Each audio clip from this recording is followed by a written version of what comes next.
Welcome into the Devil's Digest Week 3 Fall Camp Recap. I'm Justin Lestratosa. That's publisher Hode Urbino. Hode, earlier this week, Kenny Dillingham said that he wanted to see the fire in his guys' eyes when they walk on this field, knowing the next time it'll be 2 weeks down the line against NAU to open up the season. We're exactly 2 weeks away from that game. But just today, did you see that fire in their eyes, and what were your takeaways from the scrimmage? Yeah, Justin, I really did see that fire in the eyes on both sides of the ball, even though the defense clearly dominated today. But Kenny Dillingham said that the offense was explosive but inconsistent. So I would say just by virtue of him saying that the offense was explosive, then yes, there definitely was a fire in their eyes. This scrimmage, by the way, was scheduled originally to be live tackling, but Kenny Dillingham, talking to his leaders on the team, they told him that they felt that they didn't need this scrimmage necessarily to be live tackling in order to prepare for the season. So it was not live tackling, but nonetheless, the defense really played lights out. Not really all that different from the scrimmage we saw a week ago today up in Campton, Arizona. I just felt that the defensive line was in Sam Levitt's face and all the other quarterbacks' face, more often than not. Clayton Smith had 3 or 4 sacks, and I put sacks in quotation marks because obviously there's no live sacking of the quarterbacks. But we did see still explosive plays to the playmakers you would expect to see on offense, running back Ridley Brown, wide receivers Jordan Tyson and Malik McLean. So it wasn't like it was an abomination by the offense by any means, but they just, again, very reminiscent of what we saw in Campton, Arizona, were able to drive deep into the red zone, but there the defense was able to stop them time and time again. And Kenny Dillingham said, when you're explosive but inconsistent, you're going to set up for field goals. And yes, ASU has a great field goal kicker in Jesus Gomez.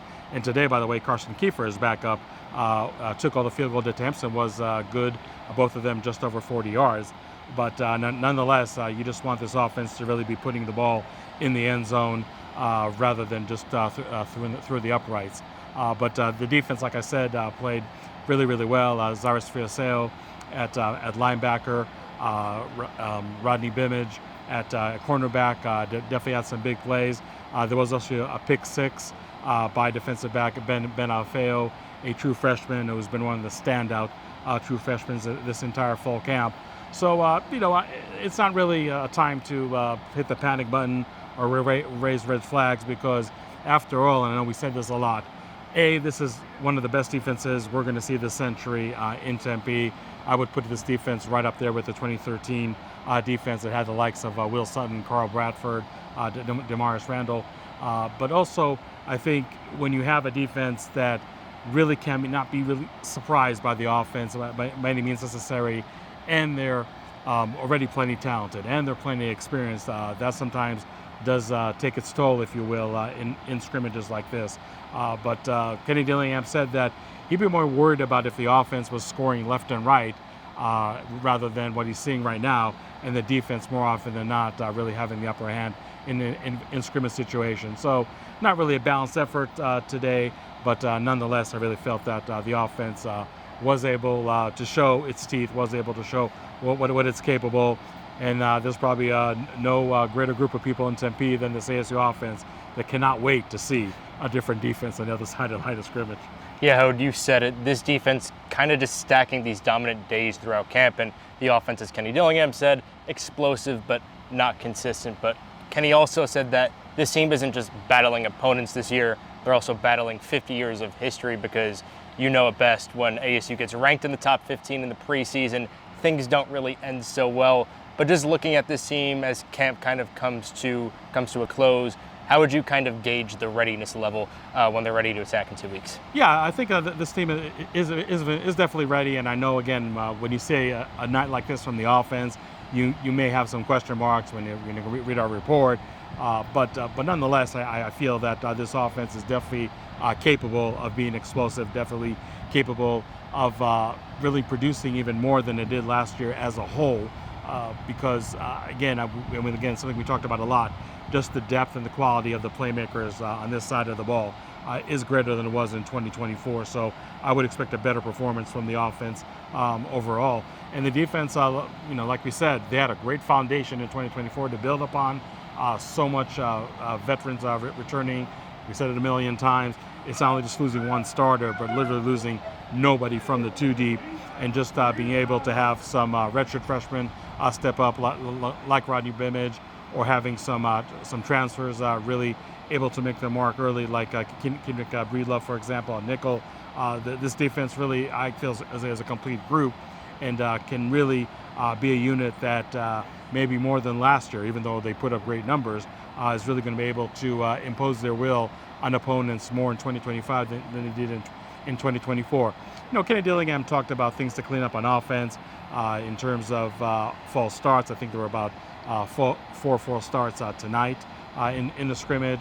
He said that he really does let the players be aggressive against each other, so that there's a little grabbiness, if you will, that takes place, offensive holding, defensive holding. So that's something that really has to be cleaned up, because Kenny Dillingham said the other day that players have to really treat all the practices from here into the season opener as real game situations where penalties are going to be called if there's going to be a holding. So just little things like that to clean up. But really, more importantly, when it comes to the offense, and again, not to belabor the point, just really be consistent. And if you're driving into the end zone, make sure that pigskin is seeing the end zone, and not settling for field goal, no matter how good your place kicker is. So if ASU can clean up all those aspects in the next 2 weeks, I think they'll be definitely ready for the season opener. I know one topic that's been kind of a hot topic in the last several days is who's going to play at center. Kenny Dillingham said tonight that it's still not determined.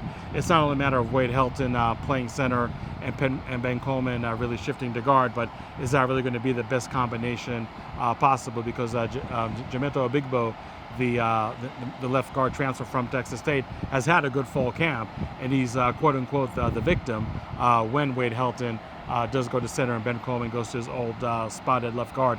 So that's something that's still being worked out. But I think that come the season opener, no matter who's going to be lining up at center, at left guard, it's still going to be a very good offensive line, much like the defense, returning a lot of talent, and that's really going to showcase itself. But overall, I think that this Arizona State team is ready as they can be in this juncture of the preseason preparation, 2 weeks before the season opener in that field behind us. Yeah, Hod, thank you for your insight. As always, 2 weeks until Arizona State takes the field here at Mountain America Stadium against NAU, and fall camp coming to a close. We'll have all the coverage, so stay locked in. Go to DevilsDigest.com. Follow Devils Digest on Twitter at Devils Digest. As always, I'm Justin Lester Tosa. That's publisher Hod Urbino. We'll talk to you guys soon.